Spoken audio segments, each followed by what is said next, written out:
izo za se ko ari amabandi ayo ni amabandi ayo ngayo urinde wowe uyita amabandi wowe mabondo sama abantu bakenyera imisambi abantu bakenyera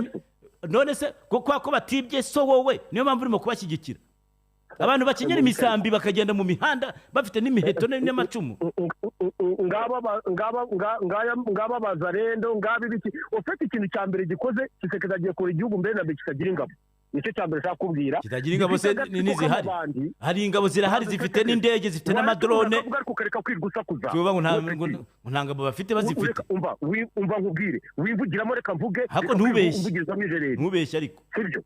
we ni umpamagaye teceka wowe urinde so ariko ntubeshye reka kwigusakuza ndetse no kugukupa nkagenda bita nkubwira n'ibintu wabeshye none ejo none nabyo mbikwereka buretse gato reka kwigusakuza icyo nkubwira ngiki ni ukuvuga ngo ibyo bibazo Sadata bikomojeho byo kuvuga ngo abazarendo barwanye n'abasirikare kugeza uno munsi niba perezida w'igihugu avuga ati abasirikare ntacyo bamaze njyewe abazarendo nibo nshyize imbere ntabyo yavuze ibyo bintu none uri mu biki wowe ntabyo yavuze